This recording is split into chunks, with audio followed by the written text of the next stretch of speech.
How many times have you caught yourself laughing less loudly so you wouldn't seem too much? How many brilliant ideas have you kept to yourself in meetings because you didn't want to overshadow the men in the room? How many times have you made yourself smaller, quieter, less intelligent, less successful, just to make some man feel more comfortable in his own insecurity? If you've ever dimmed your natural radiance to accommodate masculine fragility, if you've ever apologized for your success or played dumb to protect someone's ego, then what I'm about to tell you will shake you to your core. Because Carl Jung discovered something about the psychology of weak men that every woman needs to understand. They don't just want you to be less than you are, they need you to be, because your light exposes everything then. Today we're going to talk about the most dangerous lie ever sold to women, that your job is to make men comfortable, that your intelligence should be delivered with an apology, that your success should come with a disclaimer, that your natural power should be wrapped in false modesty so fragile male egos don't shatter in your presence. Jung understood that when a woman dims her light for a man, she's not being kind, she's being complicit in her own psychological imprisonment. She's teaching him that her authentic self is too much for him to handle, and she's teaching herself that she's responsible for managing other people's emotional reactions to her existence. But here's what Jung discovered that changes everything. The men who need you to be smaller to feel bigger aren't the men worthy of your energy. The men who can't handle your success aren't the men who deserve access to your life. And the men who feel threatened by your intelligence, your ambition, your natural radiance are telling you everything you need to know about their character. By the end of this video, you'll understand the 3 psychological patterns that separate strong men from weak men in how they respond to powerful women. You'll discover why dimming your light doesn't protect relationships, it destroys them. And you'll finally realize that the right man doesn't need you to be less, he needs you to be more, because your light doesn't diminish his, it challenges him to find his own. The first truth Jung uncovered about masculine psychology is this: how a man responds to your success reveals everything about his relationship with his own. A man who is secure in his own worth, who has done the internal work of individuation, who knows who he is regardless of external circumstances, is not threatened by your achievements. He's inspired by them. But a man operating from what Jung called the negative shadow of masculinity, the unintegrated aspects of his psyche where his insecurities and fears live, experiences your success as a direct attack on his identity, because he's built his sense of worth not on who he is, but on being superior to the women around him. Think about this carefully. When you succeed at something, and a man in your life responds with subtle criticism, with attempts to minimize your achievement, with changes the subject or makes jokes that cut you down to size, he's not being playful or protective. He's revealing that his sense of masculinity is so fragile that your win feels like his loss. Jung observed that men with integrated masculine energy celebrate the success of the women in their lives because they understand something profound. Your light doesn't take away from theirs, it adds to the total luminosity of their world. They want to be surrounded by brilliant, successful, radiant women because they know that being chosen by someone powerful makes them powerful too. But weak men who haven't done the work of understanding their own worth, men who get their sense of identity from being needed rather than from being valuable, require you to be less so they can feel like more. They need you to struggle so they can be your savior. They need you to doubt yourself so they can be your voice of confidence. They need you to fail sometimes so they can be your comfort. This is not love. This is parasitic dependency disguised as relationship. And every time you accommodate it, every time you make yourself smaller to manage his discomfort with your bigness, you're feeding a dynamic that will eventually destroy both of you. Here's what's particularly insidious about this pattern. These men often don't consciously realize they're doing it. They've been conditioned by a culture that taught them that masculinity means being superior to women, that their value comes from being needed rather than from being worthy. So when you succeed, when you shine, when you demonstrate that you don't need them to complete you, it triggers a deep existential crisis. But instead of doing the internal work to heal this wounded masculinity, instead of examining why your success threatens them, they project the problem onto you. Suddenly, you're too ambitious, too intense, too independent. You're making them feel small. You're emasculating them. You're not supportive enough of their dreams while you pursue your own. The second psychological truth Jung revealed is even more disturbing. When you dim your light to accommodate masculine insecurity, you're not saving the relationship, you're slowly poisoning it. Because a relationship built on you being less than you are is not a relationship with you at all.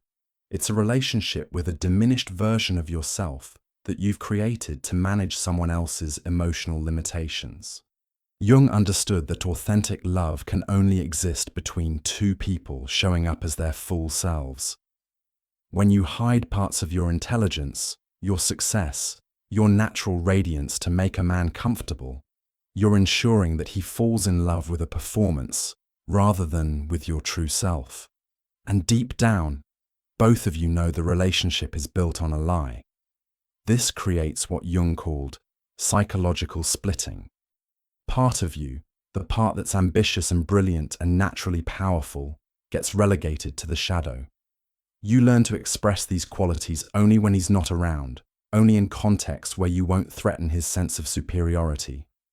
You become two different people, the authentic you that achieves and creates and shines, and the diminished you that manages his fragile ego. But the shadow always seeks integration. The parts of yourself that you hide don't disappear. They accumulate energy in the darkness. Eventually, they explode. Eventually, you resent him for requiring you to be small. Eventually, you resent yourself for agreeing to it. Eventually, the relationship implodes under the weight of all the authenticity you've been suppressing. Meanwhile, he falls in love with your performance of smallness, never knowing who you really are.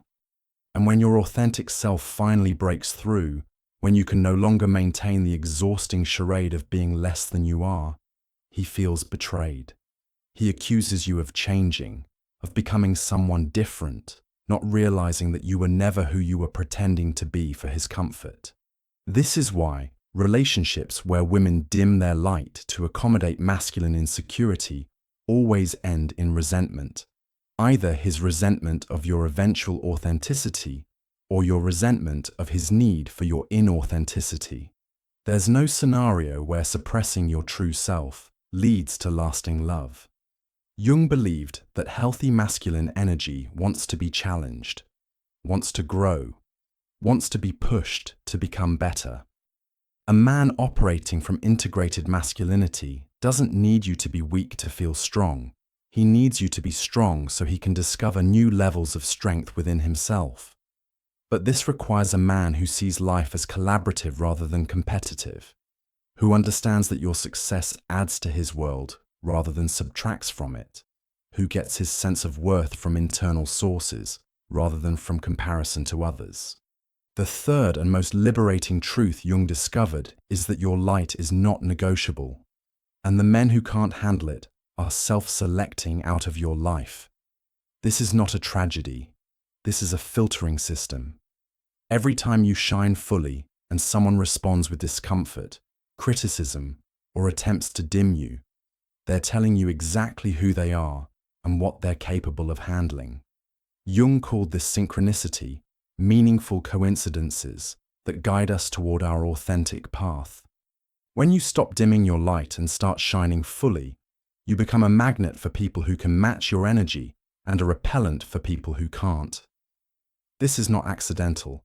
This is psychological law. The men who are intimidated by your success, your intelligence, your natural power, are not your people. They're not your responsibility to fix, to accommodate, or to manage. They're lessons, showing you exactly what you don't want in your life, exactly the kind of energy you need to stop accepting. But here's what happens when you start living from your full power, when you stop apologizing for your success, when you refuse to dim your light for anyone's comfort. You discover that there are men in this world who are not threatened by powerful women, who are actually attracted to strength, who want partners, not dependents. These men exist, but they can't find you when you're hiding behind a mask of smallness. They can't recognize you when you're performing weakness to accommodate others. They can't choose you when you're not showing up as who you actually are. Jung understood that like attracts like on a psychological level. When you operate from your full power, when you refuse to apologize for your achievements, when you let your natural radiance shine without dimming it for anyone's comfort, you become visible to men who operate from the same frequency. These are men who have done their own work, who have integrated their own shadows, who get their sense of worth from internal sources rather than from being superior to women. They don't need you to be less, they need you to be more, because they understand that being chosen by someone powerful is the ultimate compliment. But this requires something that many women find terrifying: the willingness to be alone rather than accept relationships that require you to be smaller than you are. It requires the courage to hold out for someone who can handle your full intensity, rather than settling for someone who needs you to manage theirs. Jung believed that this kind of relationship between two fully realized individuals who enhance rather than diminish each other represents the highest form of human connection. But it can only be achieved by people who are willing to show up authentically, even when that authenticity makes others uncomfortable. Now here's where Jung's understanding becomes revolutionary. Your light is not just about you, it's about what you represent to the world. Every time you dim yourself to accommodate masculine insecurity, you're not just betraying yourself, you're betraying every woman who is watching, learning, deciding whether it's safe to shine. You are modeling for other women what is acceptable, what is possible, what is worth fighting for. When you make yourself smaller to make men comfortable, you're teaching your daughters, your sisters, your friends that their light is conditional, that their worth depends on how well they manage other people's emotional reactions to their existence. But when you refuse to dim your light, when you shine fully regardless of who's uncomfortable, when you achieve and celebrate and radiate your natural power without apology, you're giving other women permission to do the same. You're breaking generational patterns of women shrinking themselves for masculine comfort. Jung observed that individual transformation ripples out into collective transformation. One woman who refuses to be small gives other women permission to be big. One woman who won't apologize for her success makes it safer for other women to pursue theirs. One woman who demands to be loved for her full self rather than her diminished self changes the game for everyone. This is why your refusal to dim your light is not just personal empowerment, it's social revolution. You're not just freeing yourself from the prison of performing smallness, you're helping to dismantle the entire system that convinces women their light is too much for the world to handle. But here's what Jung understood about this process. It requires incredible inner strength to shine fully in a world that profits from your dimness. It requires deep self-knowledge to resist the pressure to accommodate others at the expense of your authentic self. It requires unwavering commitment to your own worth, even when others try to convince you that your light is the problem. This is the work of individuation, becoming who you truly are rather than who others need you to be. It's the most important work you can do, not just for yourself, but for every woman who comes after you. Every time you choose to shine rather than shrink, you're voting for a world where women's light is celebrated rather than feared. Every time you refuse to apologize for your success, You're creating space for other women to succeed without apology. Every time you demand to be loved for your full self rather than your manageable self, you're raising the standard for what women will accept in relationships. Jung believed that the feminine principle, when fully expressed, brings balance to a world that has been dominated by wounded masculine energy for too long. But that principle can only be expressed when women stop dimming their light to accommodate the comfort of men who haven't done their own healing work. Your intelligence is not too much. Your ambition is not unattractive. Your success is not emasculating. Your natural radiance is not the problem. The problem is a culture that taught you to believe these lies, and men who need you to believe them to feel good about themselves. But you don't have to participate in that system anymore. You don't have to make yourself smaller so others can feel bigger. You don't have to apologize for taking up space in a world that desperately needs what you have to offer. The right man, the man worthy of your energy, the man operating from integrated masculine power, doesn't need you to dim your light to feel comfortable. He needs you to shine as brightly as possible because your light doesn't threaten him. It inspires him to find his own. And if a man can't handle your full radiance, if he needs you to be less to feel like more, if he requires you to apologize for your gifts to manage his insecurities, then he's not your man. He's not your responsibility. He's not your project to fix or your burden to carry. He's simply someone who has revealed himself to be incompatible with your authentic self. And that's not a tragedy. That's clarity. That's the universe showing you exactly what you don't want, so you can hold out for what you do. Your light is not negotiable. Your success is not optional. Your authentic self is not up for discussion. And any man who needs you to be different than you are to feel comfortable with himself has just told you everything you need to know about whether he deserves access to your life. Stop dimming your light to make weak men comfortable. Start shining so brightly that only men strong enough to stand in your radiance can get close enough to love you. Because that's the love you deserve, the love Jung knew was possible. Love that celebrates your light rather than fears it. Love that encourages your growth rather than limits it. Love that sees your power as a gift rather than a threat. The world doesn't need another woman who has learned how to make herself small. The world needs women who remember how to take up space, how to shine without apology, how to love themselves so completely that they'll never again trade their authentic self for anyone's comfort. If you felt something ignite inside you while listening to this, if you recognize the places where you've been dimming your light and you're ready to reclaim your full radiance, then you're ready to join a community of women who refuse to shrink for anyone's comfort. This is just the beginning of your journey back to your authentic power. Subscribe to continue discovering the psychological truths that will set you free from everything that's been keeping your light hidden. Because the world has been waiting long enough for you to remember how bright you really are.